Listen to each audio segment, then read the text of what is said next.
Hello, अस्सलाम वालेकुम। Hope all of you are fine.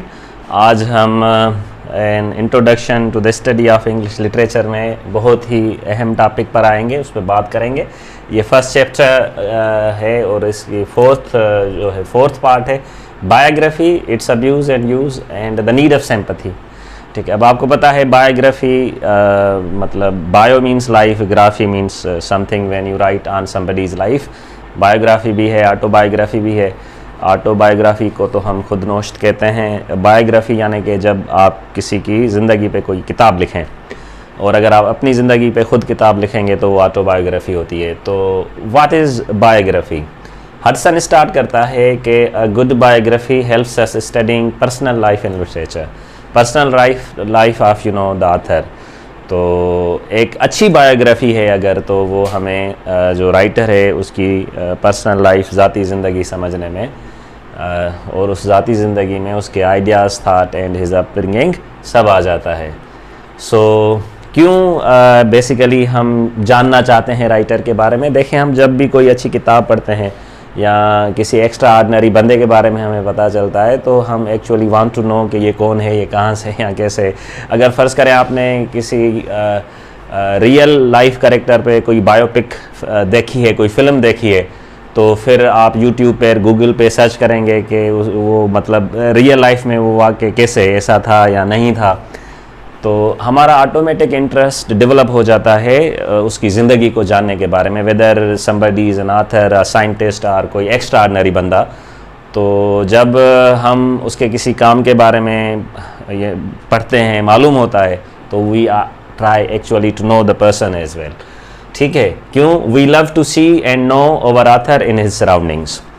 यानी कि हम जानना चाहते हैं कि हमारे ये जो राइटर्स हैं उसने अपने माहौल में कौन से एक्सपीरियंसेस किए, वो किस तरह बात करता था, उसके रिलेशनशिप्स क्या रहे और वो किस तरह चीज़ों को डील करता था। And what were his experiences, what happened, something good and bad in life, and what happened कि उसने इतनी सारी अच्छी चीज़ें दी हैं, तो हम उसके बारे में जानना चाहते हैं। तो इसलिए हडसन सजेशन देता है कि if you have books of author in book shelf, अगर आपके बुक शेल्फ में किसी ऑथर की बहुत सारी किताबें पढ़ी हैं, his account of life must be there, तो आप अपने बुक शेल्फ में उसकी बायोग्राफी भी लाजमन रखेंगे। ये बुनियादी है।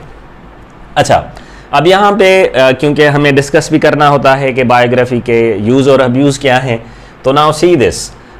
एक अब्यूज़ जो आमतौर पे बायोग्राफी की हम कंसीडर करेंगे वो ये है कि we must not focus much on private lives of authors, like their houses and sofas and their relationships, what kind of tie they used to wear and what kind of coat they used to wear। ठीक है, कौन सा cigar पीते थे। तो ये this मतलब आप बहुत सारे लोग जो है वो अपने पसंदीदा जो शख्सियत होती है, तो दे लव टू सी कौन से कपड़े पहनते थे, कौन सी जो है वो खुशबू लगाते थे, लाइक ग्लासेस कौन से पहनते थे, घर उनका क्या था, किस तरह उसकी लाइब्रेरी कैसी थी। या फाइन, हमें इन चीज़ों को देखना चाहिए, लेकिन जो शोपनाहर ने बात की थी वो बहुत अच्छी की थी। वो ये कह रहा था कि only those see such a things with ah and interest who have never read their works.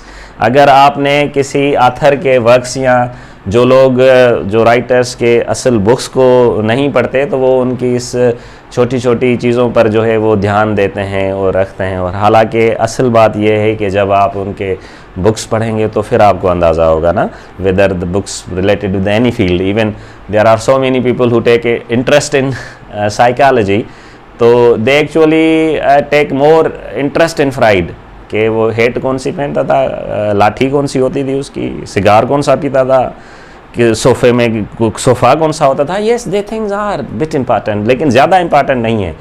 आपकी इज़्ज़त और एहतराम फ्राइड के लिए तब बढ़ेगा जब आप उसकी चीज़ें नहीं, जब आप उसकी क्रिएटिविटी, उसके इल्म के बारे में पढ़ेंगे। Same is the case with Shakespeare. अगर आप जानना चाहते हैं कि शेक्सपियर कहाँ पे रहा, उसका घर कैसे था, क्या करता था, जो प्राइवेट चीज़ें होती हैं, yes fine, you do it, you can do it, but आपको असल इज़्ज़त और एहतराम शेक्सपियर के लिए तब बढ़ेगा जब आप देखेंगे कि हाउ वंडरफुली ही राइट्स। उसको कितना ज़्यादा एक्सपीरियंस था ज़िंदगी के बारे में, चीज़ों के बारे में, और the way he used to see life and people, and the way he has written wonderful dialogues in his tragedies or comedies, तो आप हैरान हो जाएंगे। तो yes, इस a very pitiable condition कि हम क्या करते हैं कि हम आथर की जो जीनियस है उसको जानने की कम कोशिश करते हैं और उसके जो आउटवर्ड चीज़ें होती हैं उसमें हम ज़्यादा फोकस करते हैं। तो what is the use? The use is this, जब आप राइटर की जो है थाट और आइडियाज़ को जानें, and what is the abuse, जब आप सिर्फ उसके आउटवर्ड चीज़ों पे ध्यान दें और सोचें, राइट। सो फिर और दूसरी बात यहाँ पे है कि we can find good points in biography and we find gossips. Yes, when we read biographies of the authors, यानी कि हमें बायोग्राफीज़ में बहुत सारी अच्छी चीज़ें भी पढ़ने को मिलती हैं और कभी कभी बहुत सारी गॉसिप्स भी हो जाती हैं। So when we try to learn something new, something good, something interesting, it is the use of biography. But if you read about the gossips and stupid things, then it's obviously the abuse of biography. तो वो नहीं होना चाहिए। फिर हमें ये Hudson हमें समझाते हैं कि reading biography as a piece of literature is one thing and reading of it in connection with और as a commentary upon an author's writing is another thing.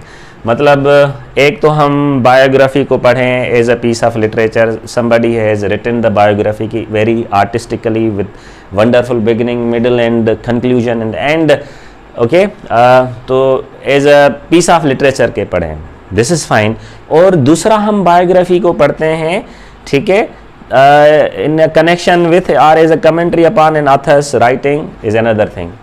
बहुत सारे लोग जब किसी की बायोग्राफी लिखते हैं वो उनके ना सिर्फ ज़िंदगी के बारे में हमें बताते हैं लेकिन वो उनके वर्क के बारे में बड़ा खूबसूरत अंदाज से लिखते हैं। तो दैट्स फाइन अगर आप as a literary piece of biography as a literary piece of work लेके पढ़ते हैं, don't fine, I wouldn't call it much abuse, but the real use of it is जब बहुत सारे दूसरे लोग रिसर्च करके किसी दुनिया के बहुत बड़े अजीम नावलिस्ट, ड्रामेटिस्ट या शायर के बारे में कमेंट्री लिखते हैं या क्रिटिसिज्म लिखते हैं, it is be the wonderful use. थोड़ा आपको फिर ज़्यादा मतलब दूसरों की राय जब मालूम करेंगे तो आप कुछ ज़्यादा गहराई में उस ऑथर के पास जाएंगे और उसको समझने की कोशिश करेंगे।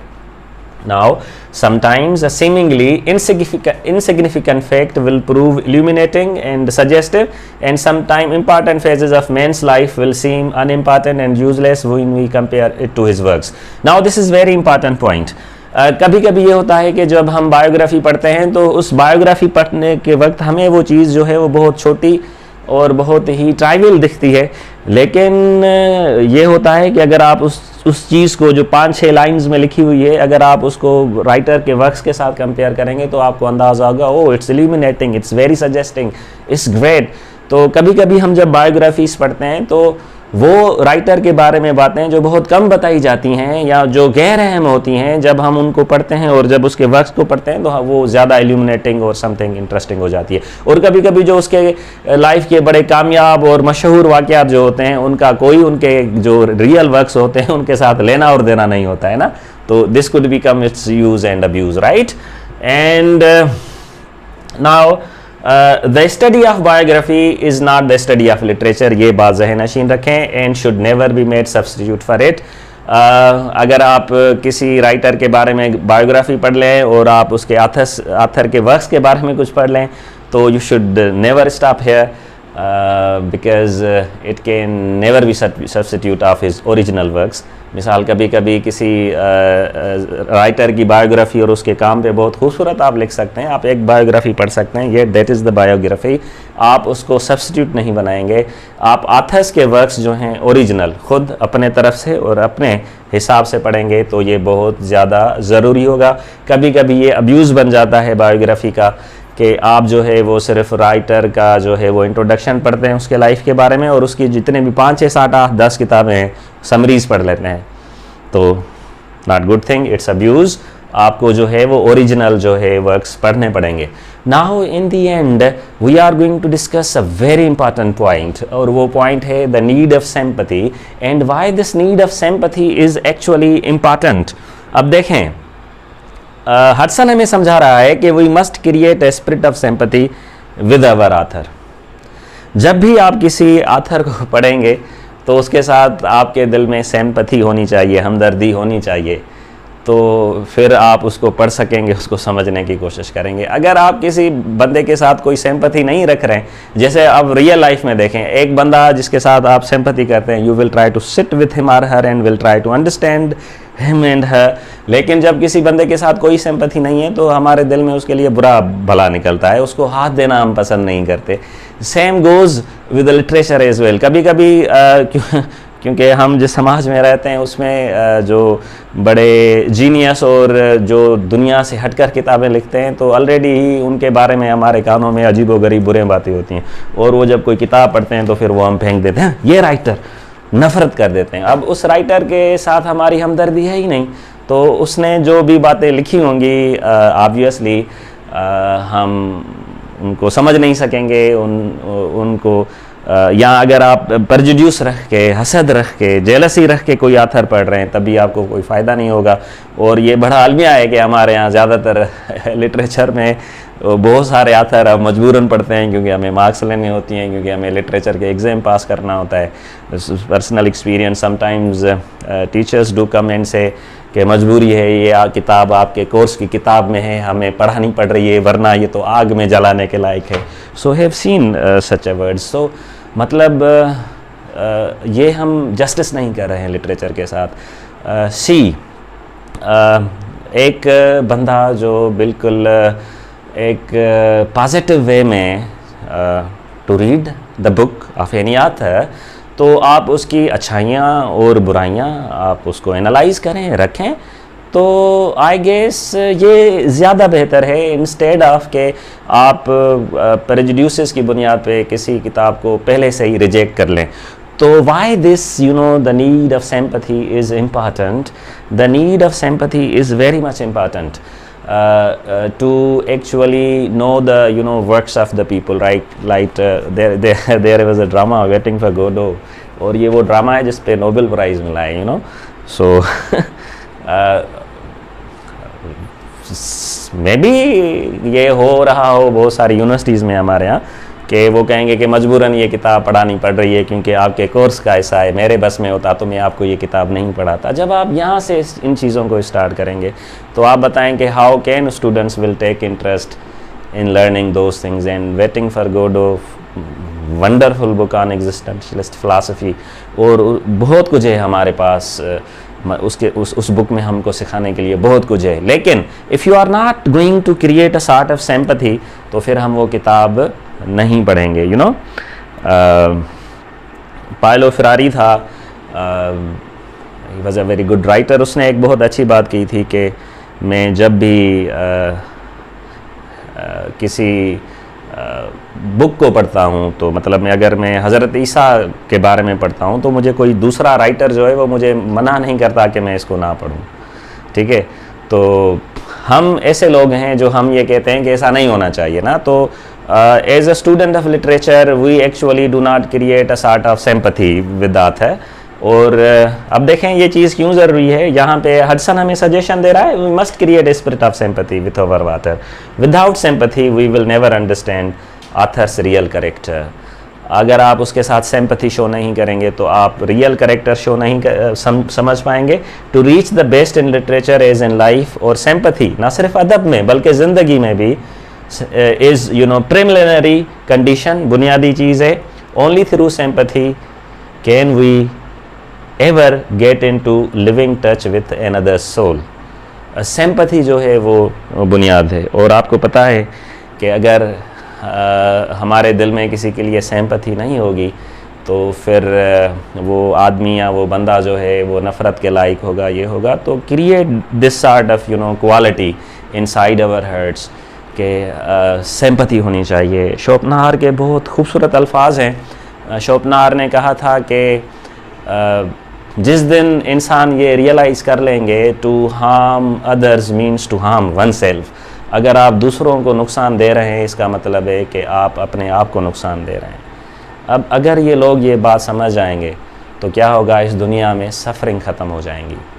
The very quality of sympathy, right? If you are sympathetic towards other and if you believe this thing कि अगर मैं किसी इंसान को नुकसान दे रहा हूँ तो वो उसका नुकसान नहीं कर रहा, मैं अपना नुकसान कर रहा हूँ।